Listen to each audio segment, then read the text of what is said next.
जय हिंद मित्रांनो, एक्झाम जागर या एज्युकेशन यूट्यूब प्लॅटफॉर्मवर तुम्हा सर्वांचं पुन्हा एकदा स्वागत आहे. मित्रांनो, या आधीच्या सत्रामध्ये तुमच्यासाठीचा प्रश्न होता, इस्रो कोणत्या देशाच्या अंतराळ संस्थेच्या साथीने आपले 5वे चंद्रयान मिशन राबवणार आहे? या प्रश्नाचं योग्य उत्तर आहे पर्याय क्रमांक 2, म्हणजेच इस्रो जपान या देशाच्या अंतराळ संस्थेच्या साथीने आपले 5वे चंद्रयान मिशन राबवणार आहे. जपानच्या अंतराळ संस्थेचं नाव काय? तर जाक्सा असं जपानच्या अंतराळ संस्थेचं नाव असून इस्रो आणि जाक्सा मिळून 5वी चंद्र मोहीम, जिला लुपेक्स म्हणजेच लुनर पोलर एक्सप्लोरेशन मिशन असं नाव देण्यात आलं आहे, ही मोहीम राबवणार आहेत. या भारताच्या 5व्या चंद्र मोहिमेचं उद्दिष्ट काय असेल? तर भारतीय अंतराळवीराला चंद्रावर पाठवणे आणि त्याला परत आणणे हे या मोहिमेचं उद्दिष्ट असेल. आजच्या सत्राला सुरुवात करण्याआधी व्हिडिओला लाईक नक्की करा व हा व्हिडिओ आपल्या मित्रांसोबत सुद्धा शेअर करा. पहिला प्रश्न पहा, 5व्या राष्ट्रीय जल पुरस्कारांमध्ये सर्वोत्कृष्ट राज्य श्रेणीतील पहिल्या क्रमांकाचा पुरस्कार कोणत्या राज्याला जाहीर झाला? तर या 5व्या राष्ट्रीय जल पुरस्कारांमध्ये सर्वोत्कृष्ट राज्य श्रेणीतील पहिल्या क्रमांकाचा पुरस्कार ओडिशा या राज्याला जाहीर झाला आहे. यानंतर या दुसऱ्या क्रमांकावर उत्तर प्रदेश, तर तिसऱ्या क्रमांकावर संयुक्तपणे पॉंडिचेरी आणि गुजरात आहेत. बरं, या 5व्या राष्ट्रीय जल पुरस्कारामध्ये सर्वोत्तम ग्रामपंचायतीचा पुरस्कार कोणत्या ग्रामपंचायतीने पटकावला? तर पुल्लमपारा या ग्रामपंचायतीने सर्वोत्तम ग्रामपंचायतीचा पुरस्कार पटकावलेला आहे. केरळमधील पुल्लमपारा ग्रामपंचायत ही यात पहिल्या क्रमांकावर आहे. दुसऱ्यावर छत्तीसगडमधील मसूलपानी, तिसऱ्या क्रमांकावर संयुक्तपणे आंध्र प्रदेशमधील हंपापुरम आणि मेघालयमधील खिलीहरंगनाह आहे. मित्रांनो, 2023 साठीचे राष्ट्रीय जल पुरस्कार एकूण 9 श्रेणीमध्ये 38 विजेत्यांना जाहीर झाले आहेत. यामध्ये सर्वोत्तम जिल्ह्यासाठीचा पुरस्कार दक्षिण झोनमध्ये विशाखापट्टणम, ईशान्य झोनमध्ये त्रिपुरामधील धलाई, उत्तर झोनमध्ये उत्तर प्रदेशमधील बांदा आणि जम्मू काश्मीरमधील गांदरबल, पश्चिम झोनमध्ये इंदूर, तर पूर्व झोनमध्ये बालंगीर या जिल्ह्याला जाहीर झाला आहे. तसेच यातील सर्वोत्तम शहरी स्थानिक संस्थेमध्ये पहिल्या क्रमांकावर गुजरातमधील सुरत आहे, दुसऱ्यावर ओडिशामधील पुरी, तर तिसरा क्रमांक हा आपल्या पुण्याच्या शहरी स्थानिक संस्थेचा आहे. बरे, राष्ट्रीय जल पुरस्कार कधीपासून देण्यात येत आहेत? तर 2018 पासून जलसंपदा, नदी विकास आणि गंगा पुनरुत्थान विभागाद्वारे या पुरस्कारांची सुरुवात झाली आहे. यंदाचे जे 5वे राष्ट्रीय जल पुरस्कार आहेत, याचं वितरण 22 ऑक्टोबर रोजी करण्यात येईल. प्रश्न क्रमांक 3, भारतीय तटरक्षक दलाचे महासंचालक म्हणून कोणाची नियुक्ती करण्यात आली? तर आता भारतीय तटरक्षक दलाचे महासंचालक म्हणून परमेश शिवमणी यांची नियुक्ती करण्यात आली आहे. याआधी परमेश शिवमणी यांच्याकडे भारतीय तटरक्षक दलाचा अतिरिक्त कार्यभार सोपवण्यात आला होता व आता त्यांनाच या दलाचे महासंचालक बनवण्यात आले. बरं, परमेश शिवमणी हे भारतीय तटरक्षक दलाचे कितवे महासंचालक आहेत? तर ते भारतीय तटरक्षक दलाचे 26वे महासंचालक आहेत. परमेश शिवमणी यांच्याकडे 35 वर्षाचा अनुभव असून त्यांना 2014 मध्ये उत्कृष्ट सेवेबद्दल तटरक्षक पदक, तर 2019 साली राष्ट्रपती तटरक्षक पदकाने देखील सन्मानित करण्यात आलेला आहे. मित्रांनो, या भारतीय तटरक्षक दलाची स्थापना कधी करण्यात आली? तर 1 फेब्रुवारी 1977 साली या भारतीय तटरक्षक दलाची स्थापना करण्यात आली. आता हा प्रश्न पहा, यात काय विचारला आहे?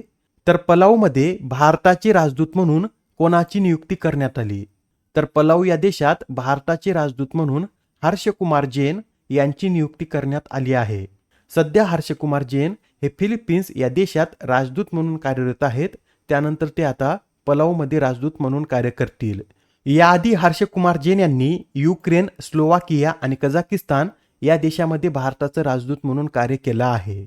मित्रांनो, अलीकडेच काही भारतीय राजदूतांची नियुक्ती झाली, ते सुद्धा आपण एकदा पाहून घेऊया. तर पहा, फ्रान्समधील भारताचे राजदूत हे संजीव कुमार सिंगला बनले आहेत. जर्मनीतील भारताचे राजदूत अजित विनायक गुप्ते, कंबोडियातील भारतीय राजदूत B1 लालवाना, अमेरिकेतील भारतीय राजदूत विनय मोहन क्वात्रा, अल्जेरियामध्ये डॉक्टर स्वाती विजय कुलकर्णी, अल्बेनिया रवींद्र प्रसाद जयस्वाल, कांगो व्ही व्यंकटरामन, तर क्रोएशियामध्ये भारताचे राजदूत म्हणून अरुण गोयल यांची नियुक्ती करण्यात आली. प्रश्न क्रमांक 5, नुकत्याच झालेल्या अभ्यासानुसार दक्षिण आशियामध्ये तोंडाच्या कर्करोगाचे सर्वाधिक प्रमाण कोणत्या देशात आहे? तर मित्रांनो, अलीकडेच हा अभ्यास करण्यात आला होता व या अभ्यासानुसार दक्षिण आशियामध्ये तोंडाच्या कर्करोगाचे सर्वाधिक प्रमाण हे आपल्या भारतामध्ये आहे.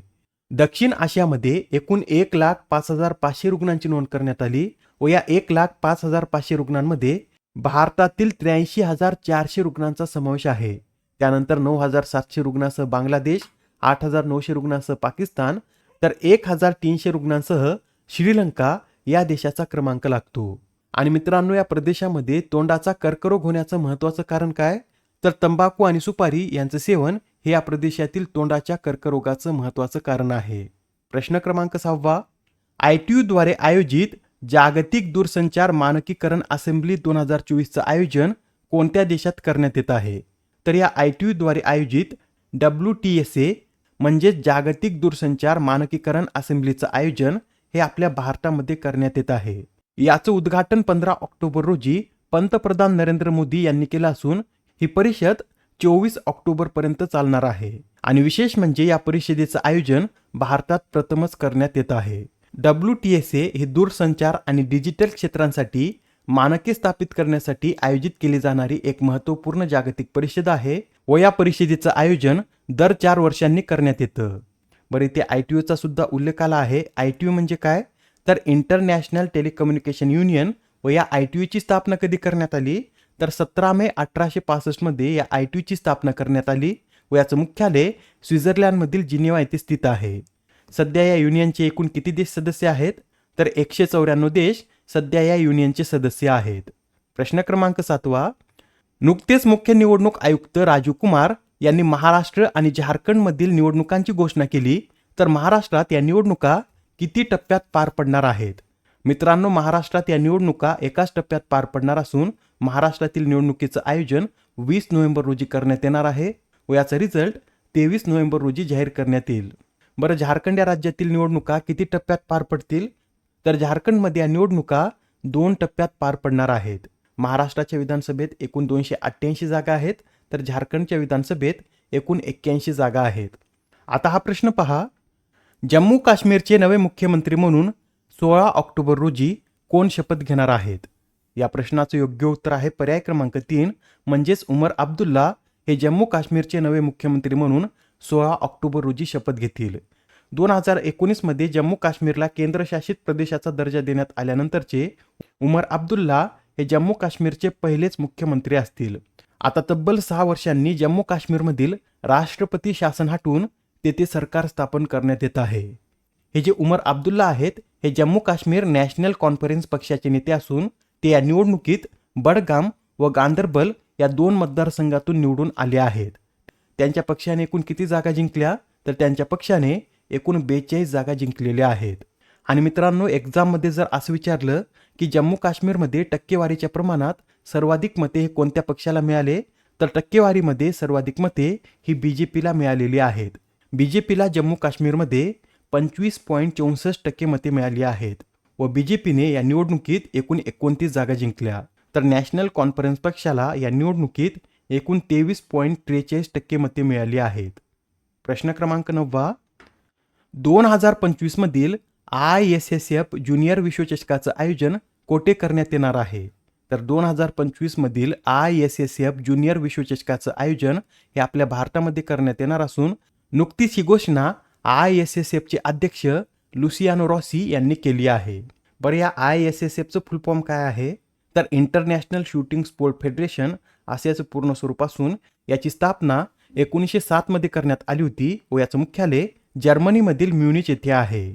आजच्या सत्रामधील शेवटचा प्रश्न पहा. दरवर्षी आंतरराष्ट्रीय ग्रामीण महिला दिन कधी साजरा केला जातो?